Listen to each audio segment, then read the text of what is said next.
What's up guys, Mr. Peds here, and today we're going to be doing a game review on Animal Crossing New Horizons. Animal Crossing New Horizons came out quite recently actually, March 20th, 2020 of course, and it is a life simulation / open world adventure game. And so basically, at the beginning of the game, you're dropped off on an abandoned island, and you have to make the island, like you have to get villagers and you have to get shops and make it how you want. So it is $60 and it is exclusive to the Nintendo Switch and Switch Lite. So today we're going to be reviewing that game. So without further ado, let's get into it. Alright guys, so first we're going to talk about game length. So to beat the game, you have to get your island 3-star rating.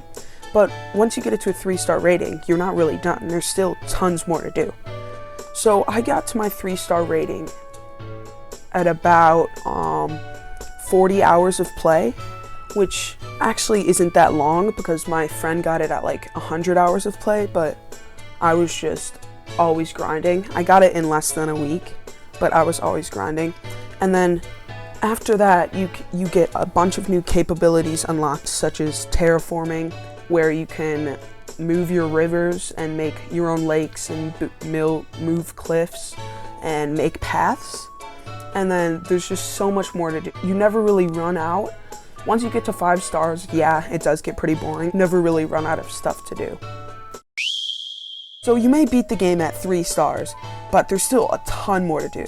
At 3 stars, you unlock terraforming, which allows you to move your rivers, construct them however you want, make more, and move your cliffs, construct more, and move it wherever you want.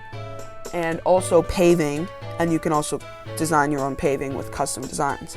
Custom designs is another thing that you can do. You can make anything.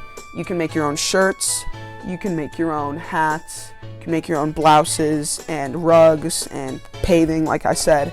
But of course it has limitations because you are doing it on Nintendo Switch. But there is that too. And you can get yourself up to 5 stars, and even after once you get to 5 stars, there's not really much to do like in the game that's set out for you other than just like show off your island and make it more you. But there is a platform called Nookazon, which I highly recommend, where you can trade stuff with people, mostly through Discord, so I would recommend getting that too. And you can get your certain villagers, like you could get a villager that has the same birthday as you, or a villager that you think is cute, or you could get rid of some of your villagers that might suck. But if you're going to use that platform, I highly recommend getting a bunch of Nook Miles tickets, because that's pretty much all people want. So yeah, this game has lots of replayability, and I doubt that after 200 hours you would be bored. Now to talk about the ease of play / controls. So the controls at first are way different from really any game. I mostly play FPS games, so yeah, it was really different for me.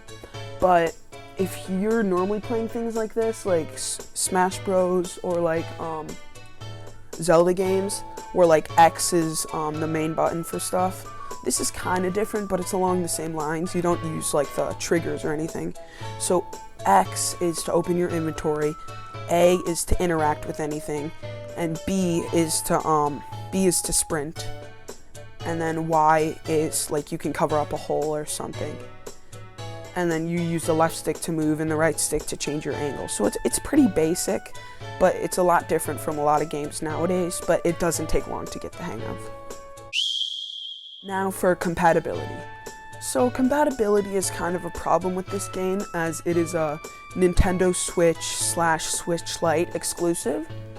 So one of the things that made a game like Fortnite really great was it was on every single platform. PC, mobile, Xbox, Switch, PS4, and it really helped the game develop, and it let you play with anyone despite their console. Now on Switch, yeah, you can play with anyone, but it's because it's all on the same console. But the good thing is the Switch is relatively cheap and a lot of people have it. So now we're going to move on to the graphics. So the graphics for this game are pretty nice.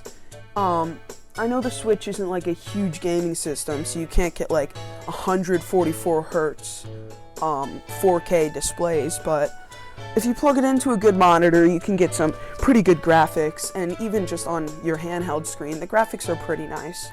At night, it actually looks pretty cool, and morning, it's pretty cool. All the colors are pretty vibrant and everything, and it's just a really nice environment. There's flowers everywhere, and there's no really dull colors. Everything is very vibrant, like I said. And there's an hour called Sunset Hour, which, if it's in your around your sunset time, because it syncs to your current time.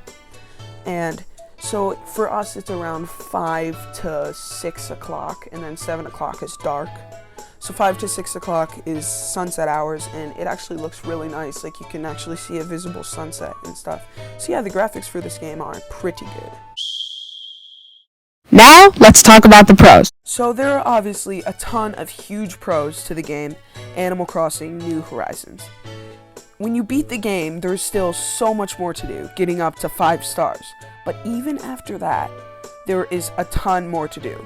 You can hang out with your friends online, get your favorite villagers, get more into the turnip stock market, custom designs, and fill out rest of the Blathers Museum, or really just improve your island and make it show-off worthy to your friends. Also, this game is very new, as of like a month old, a little over a month old.